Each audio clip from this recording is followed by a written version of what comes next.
Hello dear students, this is Sonia Sharma.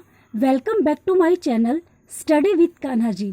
तो dear students, मैंने आपको अपनी पिछली वीडियोस में NCERT 6th क्लास की हिस्ट्री के चैप्टर 3 के 2 टॉपिक कंप्लीट करा दिए हैं।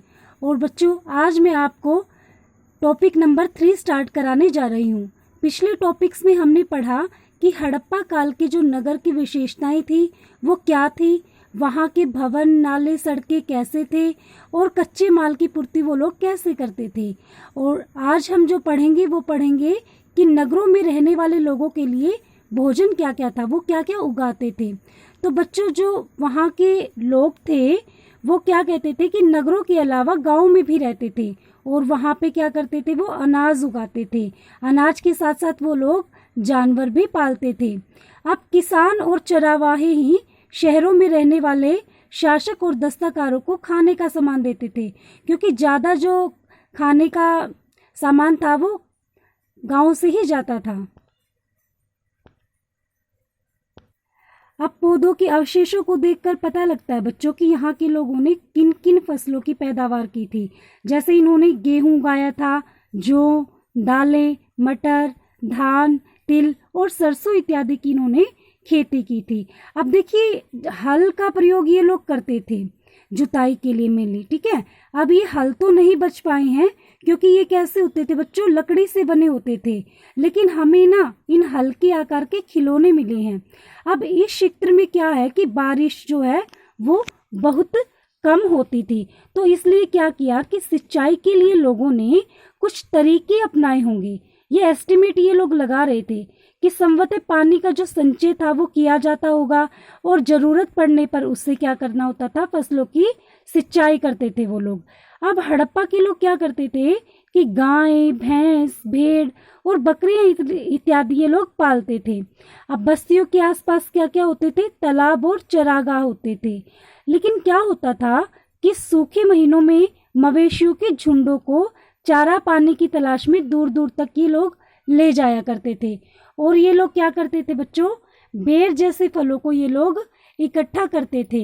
अब मछलियां पकड़ते थे और हिरण जैसे जानवरों का ये लोग शिकार भी किया करते थे। अब बात करते हैं हम कि गुजरात में जो हड़प्पा कालीन नगर हैं उसका थोड़ा सा हम सूक्ष्म निरीक्षण करते हैं कि क्या था, कैसे कैसे वहाँ पे जमीन जो है फसलें उगाई जाती थी। मतलब हम गुजरात के नगर के बारे में पढ़ेंगे। देखिए, कच्छ के इलाके में खदीर बेत के किनारे एक नगर है जिसका क्या नाम था, धोलावीरा। यहाँ पे क्या क्या मिलता था बच्चों, यहाँ पे साफ पानी मिलता था और जमीन कैसी थी, उपजाऊ थी। जहाँ हड़प्पा सभ्यता के कई नगरों को तो 2 भागों में बांटा गया था और वहीं क्या किया गया था कि धोलावीरा जो नगर था उसको इन्होंने 3 भागों में डिवाइड किया हुआ था। और इसके हर हिस्से के चारों ओर क्या किया जाता था कि ऊंची ऊंची पत्थर की दीवारें बनाई जाती थी और अंदर जाने के लिए जो प्रवेश द्वार थे वो बहुत बड़े बड़े थे। अब क्या होता था कि इन नगर में खुला मैदान भी था। अब इस मैदान में क्या करते थे ये लोग यहाँ पर सार्वजनिक कार्यक्रम आयोजित करते थे। यहाँ पर कुछ अवशेष मिले हैं जिनसे हमें क्या ज्ञात हुआ है कि हड़प्पा लिपि के जो अक्षर थे उनको पत्थरों में खोदा गया था। अब क्या था कि इन अभिलेखों को संभवतः लकड़ी में जड़ा गया था और ये क्या थे, एक अनोखे अवशेष थे। क्योंकि आमतौर पर क्या होता था कि जो हड़प्पा के लेख होते थे वो मोहर जैसी छोटी वस्तुओं पर पाए जाते थे। अब देखिए, गुजरात में जो खंबात की खाड़ी है वहां पर साबरमती की एक उपनदी है, उसके किनारे लोथल नगर बसा है। वो एक ऐसा स्थान है जहां से हमें कीमती पत्थर जैसा कच्चा माल आसानी से मिल जाता था। अब यहाँ पर क्या क्या और मिलता था हमें कि पत्थर, शंख और धातुओं से बनाई गई जो चीजें हैं ये उनका एक बहुत महत्वपूर्ण केंद्र था। अच्छा, अब इन नगर में एक भंडार गृह भी मिला था। भंडार गृह से हमें क्या क्या मिला कि भंडार गृह से हमें कई मोहरे और मुद्रांकन या मोहरबंदी भी मिले हैं।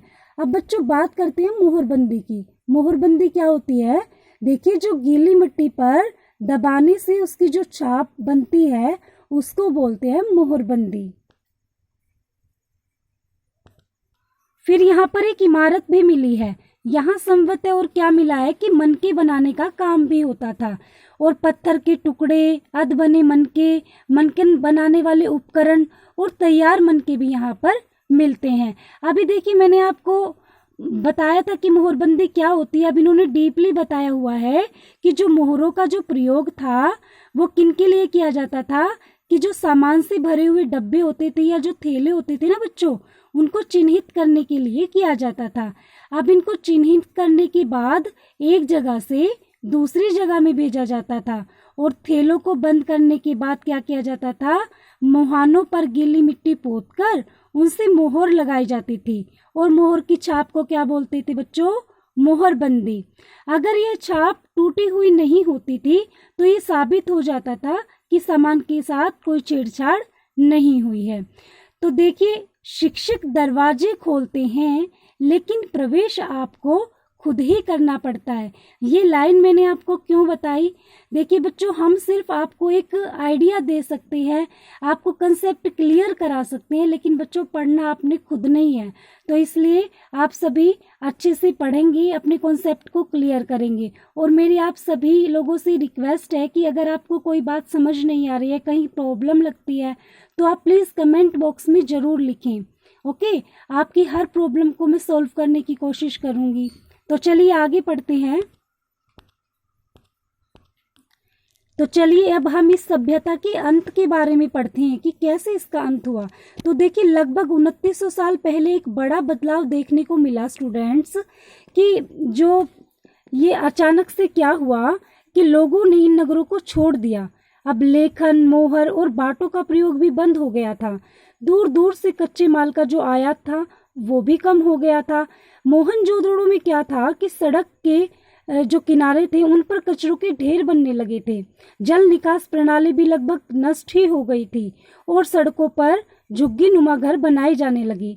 अच्छा बच्चों, बात आती है कि ये सब क्यों हुआ? कुछ पता नहीं। कुछ विद्वान कहते हैं कि नदियां सूख गई थी, कोई कहता है कि जंगलों का विनाश हो गया था। अब इसका कारण ये भी हो सकता है कि ईंट पकाने के लिए इन्हें ईंधन की जरूरत पड़ती होगी। ठीक है, इसके अलावा जो मवेशियां हैं उनके बड़े बड़े झुंडों से चरागाह और घास वाले मैदान समाप्त हो गए होंगे। मतलब अलग अलग विद्वानों ने अपनी अलग अलग राय इसके बारे में दी बच्चों। फिर क्या हुआ कि कुछ इलाकों में ये लोग मानते थे कि बाढ़ आ गई होगी, लेकिन इन कारणों से ये स्पष्ट नहीं हो पाता कि सभी नगरों का जो अंत है वो कैसे हो गया, क्योंकि बाढ़ और नदियों के सूखने का असर कुछ ही इलाकों में हुआ होगा। ऐसा लगता है कि जो शासकों का नियंत्रण है वो समाप्त हो गया था। अच्छा, जो भी हुआ हो, परिवर्तन का असर जो है वो बिल्कुल साफ दिखाई देता है। अब क्या था कि जो आधुनिक पाकिस्तान का जो सिंध और जो पंजाब की बस्तियां हैं वो उजड़ गई थी, और कई लोग पूर्व और दक्षिण के इलाकों में नई और छोटी बस्तियों में जाकर बस गए थे। अब इसके लगभग 1400 साल बाद क्या हुआ कि नई नगरों का विकास हुआ।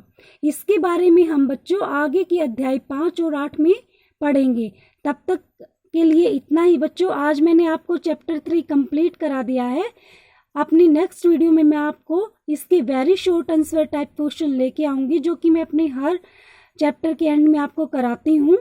तो जिसने मेरी वीडियो अब तक नहीं देखी है, चैनल को सब्सक्राइब नहीं किया है, वो प्लीज़ सब्सक्राइब कर लें, क्योंकि आपको मेरी हर वीडियो टाइम से मिल सकेंगी। और वीडियो को प्लीज़ लाइक और शेयर ज़रूर किया करो students. Thank you, have a nice day.